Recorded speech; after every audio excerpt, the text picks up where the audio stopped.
네, 안녕하세요. ABC 회계법인 안병찬 회계사입니다. 여러분들 자녀 경제교육 관심 많이 있으시죠? 저와 함께 자녀 경제교육 어떻게 하면 좋을지 생각해 보도록 하겠습니다. 자녀 경제교육이 왜 필요한가, 이런 부분에 대해서는 사실 우리 부모님 사이에서도 많이 얘기들 나누고 있죠. 자녀들에게 경제교육을 할 필요 없다고 생각하시는 분들은 없을 것입니다. 그러나 막상 왜 경제교육을 시키는 것이 좋을 것 같은지 묻는다면 일반적으로 많은 분들이 경제적으로 어려움을 겪지 않고 자립해서 편안하게 살게끔 하기 위해서라고 답을 하실 것입니다. 나이가 들어서 겪는 어려움은 건강 문제도 있겠지만 경제적인 어려움도 있을 수 있습니다. 그렇기 때문에 어려서부터 자신의 인생에 대한 책임과 경제적 방어 능력을 스스로 만들어가고 경제 계획을 세우는 습관을 갖는 것은 그래서 더 중요하다고 생각합니다.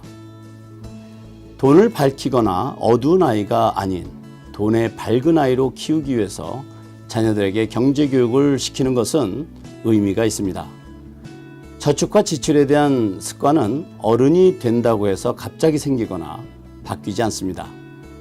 어렸을 때부터 몸에 배인 습관이 그대로 성인까지 이어지기 때문에 경제에 대해서 또는 돈에 대한 올바른 이해는 빠를수록 좋다고 생각합니다. 그리고 간단한 실물 경제를 이해하게 된다면 부모님들이 자신들을 서포트하기 위해서 얼마나 수고하시는지를 이해하는 데도 도움이 될 것입니다. 영어, 수학, 과학도 중요하지만 기본적인 경제 원리를 이해하는 것은 이런 과목 못지않게 자녀들의 미래에 중요한 영향을 줄 수 있기 때문에 자녀 경제 교육은 필요하다고 생각합니다. 자녀의 교육을 어떻게 시작하는 것이 좋을지, 이런 것을 또 궁금해 하시는 분들이 많은데요. 자녀 경제 교육을 복잡하게 생각하면 이미 방향이 잘못되었다고 생각합니다. 복잡하고 어려운 경제 용어는 아이들 귀에 들어가지 않습니다. 아이들 눈높이에 맞는 쉬운 용어와 아이들이 즐겨 사용하는 언어를 이용한 설명이 필요하다고 생각합니다. 예를 들면 전기세, 물세, 학비, 교통비 지출이 생활에 어떤 영향을 주는지 또는 얼마나 경제적으로 부담이 되는지. 간혹 아이들이 이런 제안을 할 수도 있습니다. 아빠, 솔라 패널을 설치하면 전기세를 줄일 수 있다던데 우리도 하자. 만약 이런 이야기를 아이들이 한다면 경제 교육을 위한 아주 좋은 기회가 만들어진 것입니다. 이때 전기세를 절약하기 위해서 솔라 패널을 설치하는 것이 좋은데 왜 우리 집은 적절치 않은지에 대해서 설명해 준다면 코스트 앤 베네핏에 대한 컨셉을 이해하게 되는 아주 좋은 기회라고 생각합니다. 그리고 렌트해서 사는 것과 집을 구입해서 사는 것과의 차이는 어떤 것이 있는지, 아이들이 느낄 수 있는 큰 집과 작은 집의 장단점은 어떤 것이 있는지, 아이들이 생활에서 접하고 있는 것들에 대해서 부모가 이해하고 있는 것을 중심으로 가볍게 설명하고 대화한다면 자연적으로 경제에 대해서 생각할 것이라고 생각합니다. 자녀가 경제에 대해서 생각하기 시작했다면 이미 경제교육은 시작된 것이라고 볼 수 있습니다.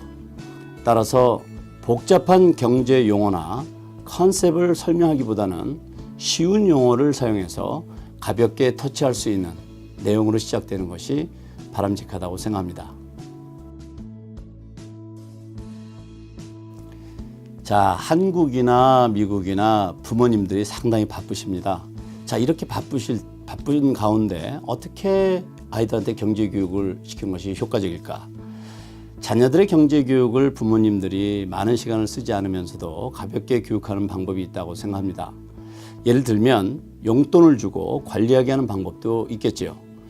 그런데 여기서 주의할 것은 용돈 관리를 기록하게 해서 체계적으로 관리하는 방법도 있겠지만 이런 방법은 자칫 아이들이 숙제처럼 느끼게 되어서 오래가지 못할 수 있습니다. 그리고 부모님들도 아이들의 기록을 검토하고 챙기는 일을 해야 하기 때문에 지속적으로 오랫동안 유지하기 어려울 수 있습니다. 따라서 그냥 편하게 용돈 20불을 주고 자녀와 함께하는 시간이 있을 때 지난주에 준 20불 어디다 썼니? 뭐 했었니? 얼마나 남았니? 와 같은 질문과 함께 사용한 내역에 대해서 잠깐 대화를 나눈다면 충분한 교육이 된다고 생각합니다. 왜냐하면 그런 질문에 대한 답변을 통해서 자녀가 자기가 지출한 것을 생각하기 때문이죠. 그리고 자녀가 필요한 물건을 직접 구입하게 하고 크레딧 카드보다는 현금으로 사용하게 한다면 돈이 지출된 느낌을 더 확실히 느낄 수 있다고 생각합니다. 자녀가 관심 있는 부분에 작은 투자 또는 인턴십을 통해서 일해서 버는 것이 얼마나 어려운지를 겪게 하는 것도 좋은 교육이라고 생각합니다. 일반적으로 아이들이 돈을 사용할 일이 많이 있지는 않습니다. 따라서 용돈이 모아지게 되면 그것을 세이빙 계좌에 입금을 시켜주고 정기적으로 확인시켜 주어서 자기의 돈이 자라는 모습을 보여주는 것도 저축에 대한 이해를 높여주는 좋은 방법이라고 생각합니다. 그리고 식사 중에 또는 자녀와 함께 대화할 때 경제 뉴스를 해설해 준다든지 의견을 묻는 것도 좋다고 생각합니다.